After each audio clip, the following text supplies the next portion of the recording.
Hello.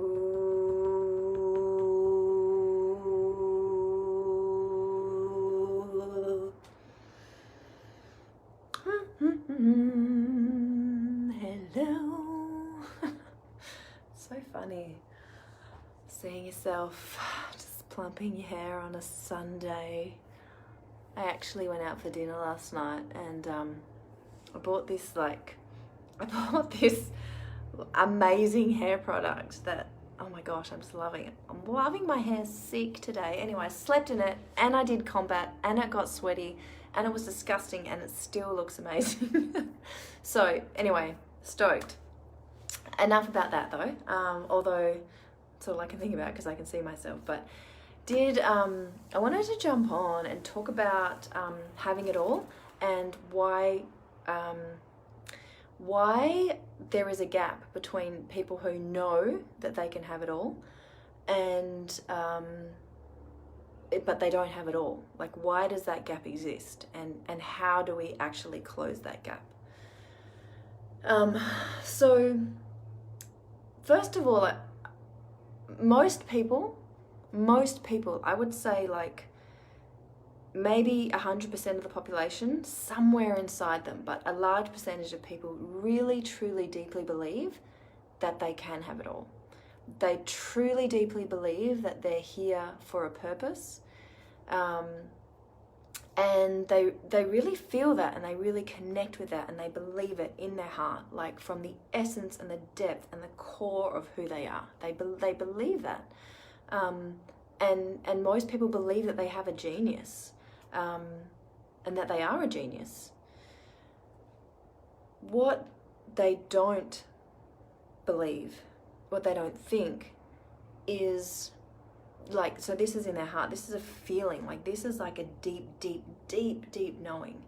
But there's all this stuff happening in their head where they literally don't believe it.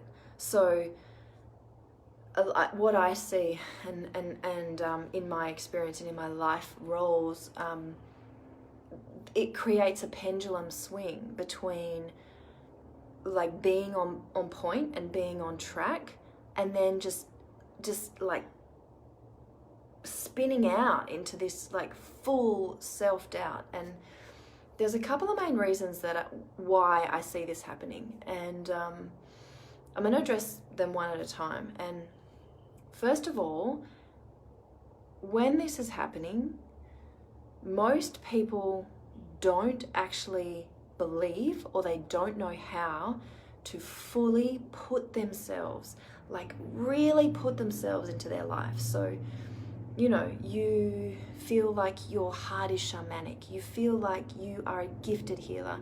You know that you're here to change the world. You have a message that's on your heart that you really want to share. And it's true for you. It's your truth. It is 100% your truth. It is who you are. But when you come to share it, when you come to put it out there, when you come to live it, when you come to really express it, something happens. Like people attack you about it, or something happens. Like the message that's inside you doesn't come out in the way that you really know that it is. Like the words, there's no power there. And it's a transmission, you know, when you're speaking your truth, when you're here and you're on purpose and you're living the thing that you know that you're meant to be living, it has a resonance. It has an absolute resonance. And it's something that comes from something almost bigger than you, you know, like it's not planned. It's not like superficial. There's nothing about it that feels like, it's just like you really get to be in that beautiful, beautiful flow state. And some of us have experienced that in patches of our life, and some of us in pockets, and some of us see other people doing it and you can recognize it in other people, and maybe you can do it in your own head, or when you're by yourself, or you've had like varying levels of success with it, but it's like it's unsustainable. So and part of this, so there's a couple of things I want to address today, and the first thing, as I said, is for most people, what's happening is that they don't believe that if they fully show who they are, like 100% fully committed to what their truth is, that they'll be accepted. And the reason why is because they haven't been accepted. There's an element of their reality that has created a fear barrier of like, okay, this is how it is. If I step out of this box, if I leave the safety of hiding, then I'm going to get ridiculed. People aren't going to like me. I'm not going to be able to do it. I don't have the strength. You know, like all of these things start playing out in our minds. And so even though we have an intention, and the intention is there, like, and the intention is real, like, I'm going to do this thing. I'm going to build a life of purpose. I'm going to create a life of freedom. I'm going to create $100,000 next month. I'm going to have a beautiful relationship with my partner. I'm going to live a life of abundance. I'm going to help sick children. I'm going to change the way that the world water works. I'm going to change the food system. I'm going to change the bank system. I'm going to change, all these things, which are very true, very, very, very true for these people. But the hurdle and the thing to get over and the thing that's stopping us is literally that part, that truth, that resonance only exists within that person. Explore the place of possessive pronouns. I don't know what that means. I don't know what that means. Maybe write it a little bit. I don't know what that means. Maybe you're saying because we and I, maybe. Anyway, thanks for the tip, but I'm sure people understand what I'm saying. What was I going to say? Yeah, so there is this gap. There's a gap between where people are really wanting to be and how they see themselves and how they feel themselves and how they can express themselves, mostly in isolation, mostly when they're like in communication with their heart and communication with their soul. And that's why it feels so real, because it is real. It's like this, it has a life, and it has an expression, and it has a frequency, and it has this thing that like lives inside you. But the difficulty is that we're not, for the most part, like the way that we're educated, the way that I specifically was raised, that wasn't accepted. That wasn't the normal way. And I think like with the way that there's so many coaches out there, there's so many people teaching this now, teaching this wisdom, teaching this, I think it's Neoplatonic philosophy. There's so many people teaching this way of alchemy of like, how do we really play that lower, that wall, that thing, that lead, that heaviness that we keep hitting, how do we play that against something higher? And so then how do we extract, how do we really live that path? How do we stay in our truth, and how do we stay in that lightness? And this fear of not putting our whole self into what we're doing, it's not even conscious. Like, it's not even something that we do that we mean to do. Like, I know for myself, there's been times when I've wanted to really achieve something, and I feel like I've put my whole energy into it. Like, I've tried so hard, and my intention's really been there, but I burnt out, and I did achieve it and I burnt out, or I didn't achieve it and I burnt out. And the reason why is because the heart of that comes from a belief that is, what's the word? Hang on, there's a word for it. What is it? It comes from a belief that counteracts. It's kind of like reverse manifesting, and there is like, it's a condition, right? It's a condition of your egoic self. So you know something, you know your truth, you know what you're going for, you know your purpose, you know you want it all, you know you want to integrate all these parts of your life and have all these things. And our ego, our experience, so our ego is our experience, our ego comes in and it's like, yeah, but we need to do this first, because you know, you don't fit in, you don't belong, you're not good enough, you don't have the capacity to do that. You need all of these resources before you can even think about pulling that off. And the premise of all of that is that we're not really a genius. So can you see, like, from the beginning of what I was saying, of we do believe that we are all genius, but then we have every single thought that comes in when we're trying to create stuff that is counter to us creating stuff, where we're not really in our flow, comes from a space of, but we need to do this first. But you need all these things, this first, that first, people need to like you, you need an audience, you need a degree.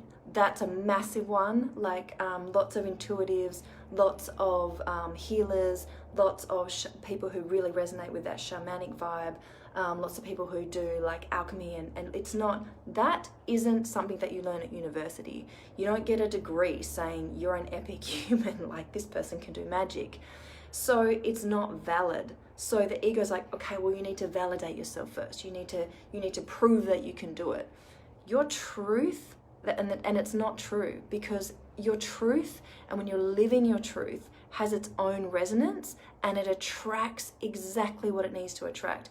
You might not know how to do it, but your inner being, your genius, your natural ability, 100% knows how to do it. So there's two aspects of who you are. There's always two aspects, and there's two zones that you can always be working from. And the one is, you know, that part of you that believes that you can have it all. And that's your genius, and that's your superconscious, and that's your soul, and that's the part of it that knows exactly how to create that.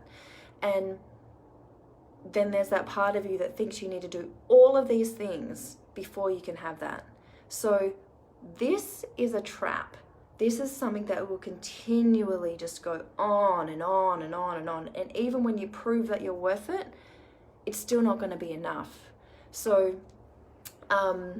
that's one thing I wanted to talk about, of like when people are wanting to live their purpose and really like they want to have it all, but they can't have it all. A lot of what is holding people back is that like there's a belief that if they fully put themselves in it, like that they can't fully be seen, because they've, like, that part of themselves has never been validated. So obviously the solution to that is to validate that part of yourself. Like, really show up and make it a choice every morning of like, this is who I am. This is who I am. I am shamanic. I am a healer. I do have like fucking amazing insight. I am a king, as someone just said. I am a queen. I am a sovereign being. I am connected to all things through all space and through all time. I do have the capacity, like, and this isn't affirmations. This is a real connection to that truth, right? And showing up in your life and making decisions from that space. Like really, really choosing it. And this takes will. You know, when I do this, the first image I have of this, and I have an image of this on my phone, is there's a lady, there's an artist, she's called SKYE Art, Sky Art. She's got this picture of this woman, and it's quite a shamanic picture, and she's got like a bowl over her head, and she's like singing, or she's with her voice, she's creating like vibration and frequency, and it's going out into her world, and like it's going out in layers. And the first time I tapped into my truth and my purpose, and I sat in and I'm like, I'm going to go into the vision of what this is. And that's the picture that my intuition gave me, was this picture of this summer sky art with this woman. And every element of that picture became really clear, and I was like, oh my gosh, I'm Māori. Like my mum is Māori, my dad is from New Zealand, but in the Māori culture it's very shamanic. It's deeply, you know, my lineage from my mum's side, they were healers and the people who, like consultants, that's not the word in those days, but they were like the healers and the consultants. And so like I really felt that lineage in that image when I tapped and tuned into it. And the thing that really helped me was this thing that she was wearing on her head. And I'm like, what is that thing? Like, why is that there? And it kind of looks like a halo, but what it actually is and what it represents to me is is will. It's will, like, because when I like actually embodied that image, I could see and feel this, like, this protection space on my head where literally nothing anyone said, like, could penetrate. Like, there was nothing was getting in. I was just really in that space and embodying who I was, and that's will. It's like there is a assignment of knowing, and there's an assignment of being when you're choosing your purpose that takes your will. It doesn't just happen. It's something that you choose, and you choose that resonance over and over and over and over and over and over again until it becomes like your second skin. So there's always my dad or the dad. I don't know what you're asking.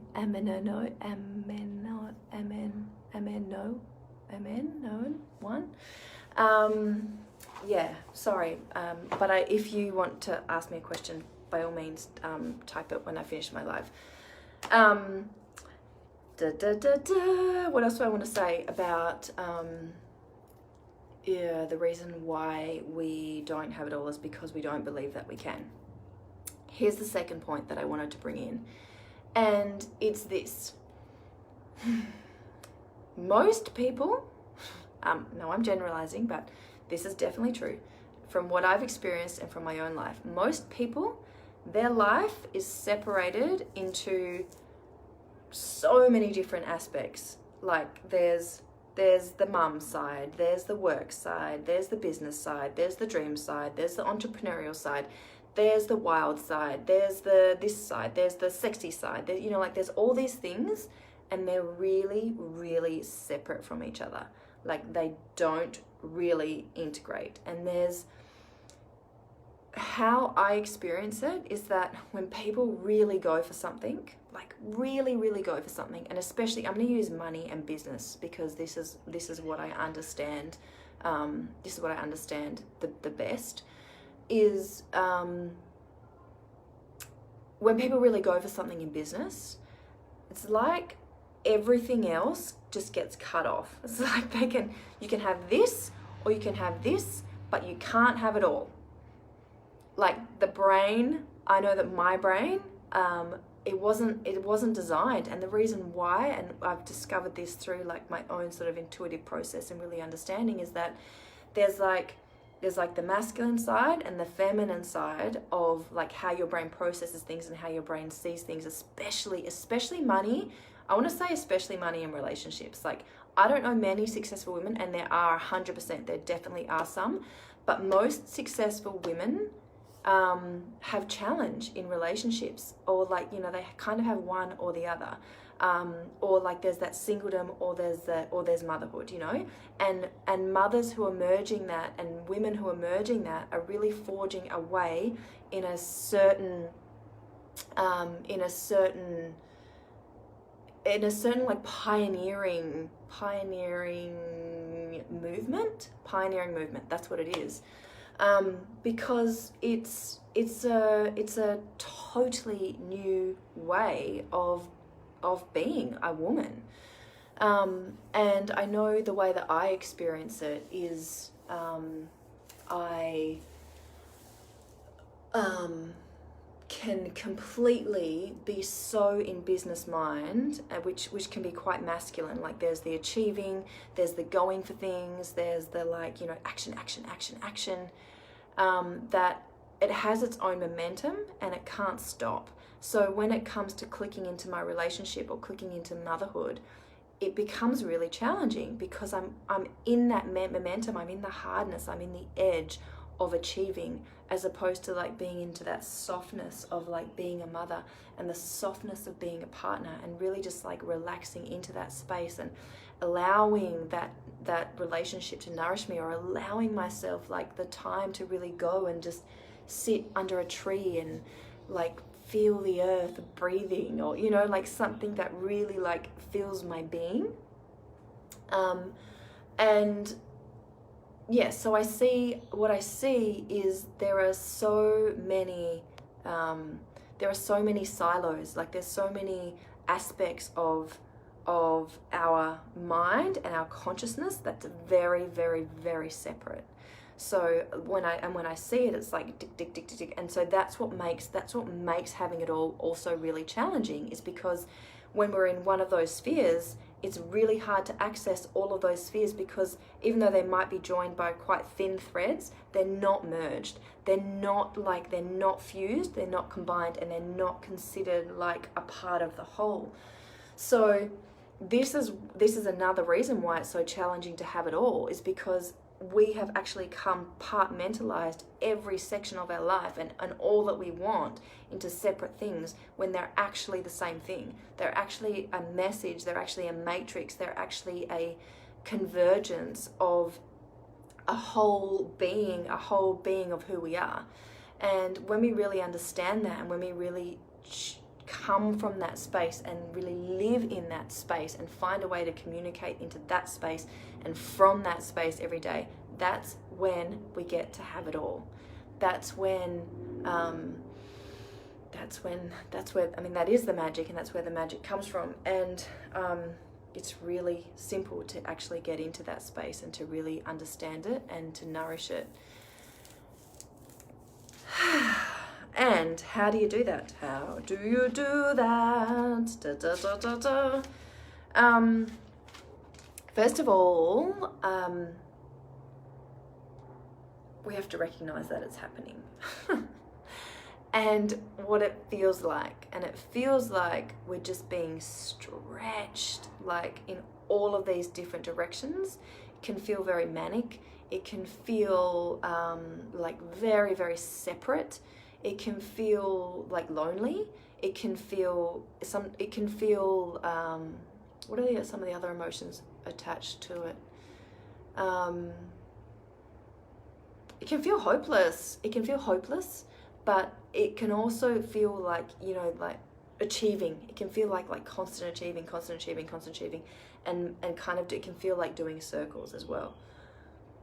So really recognizing how we've separated all these aspects of who we are, and that in doing that, the message that we're actually giving to our subconscious is like, and the way that my subconscious is actually like structured, and I think it's from conditioning of like how the education system is, and many other like just social conditions, is that like when one section's on, the others switch off, or they're only half on, or they're not connected, and then there's not that fusing that's happening.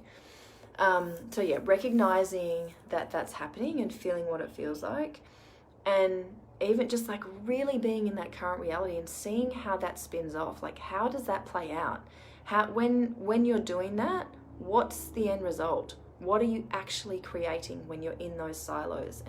And often it's like friction, it's isolation, it's stress, it's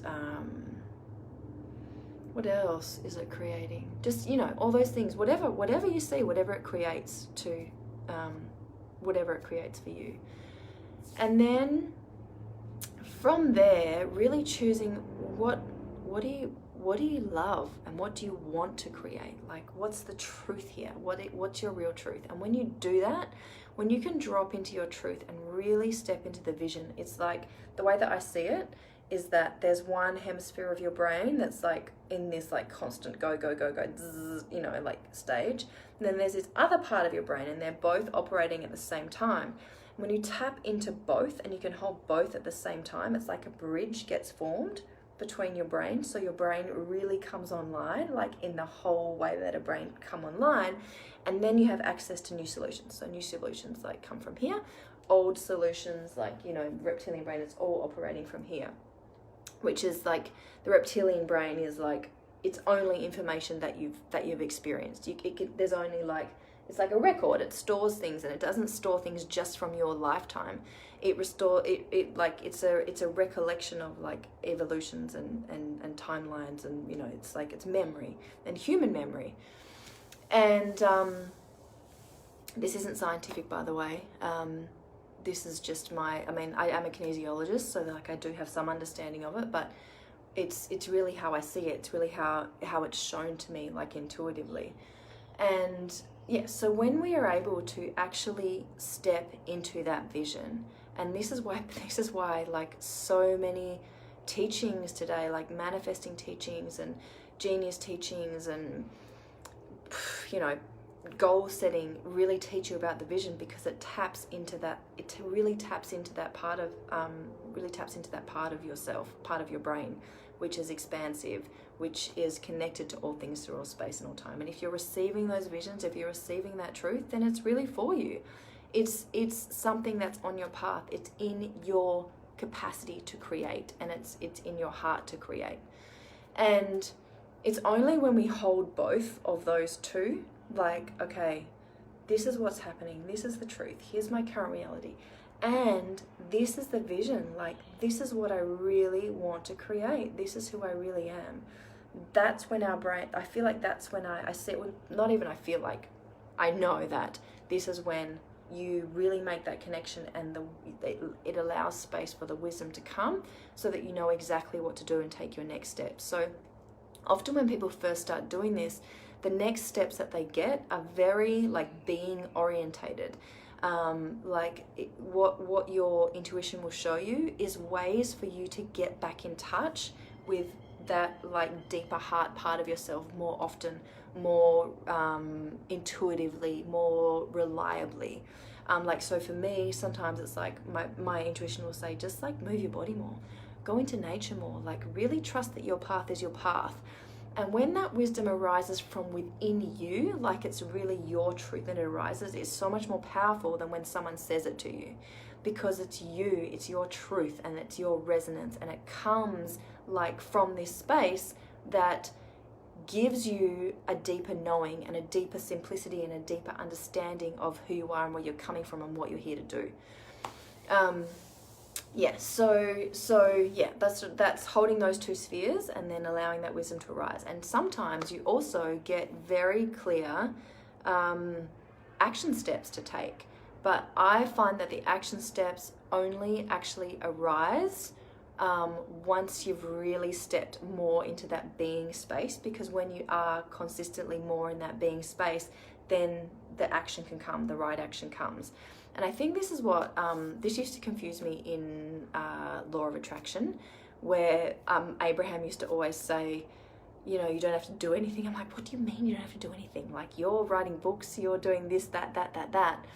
But it's really like getting into that state first, and there's no set way. Like, how it is for you now, right now, is going to be different to you to how it is tonight or tomorrow morning. There's always like our relationship to these aspects of our soul and these aspects of our ego. It's so dynamic. The quantum field is so dynamic that like in any given moment, like how you be and your path through can like really morph and change as the energies are shifting and fluxing.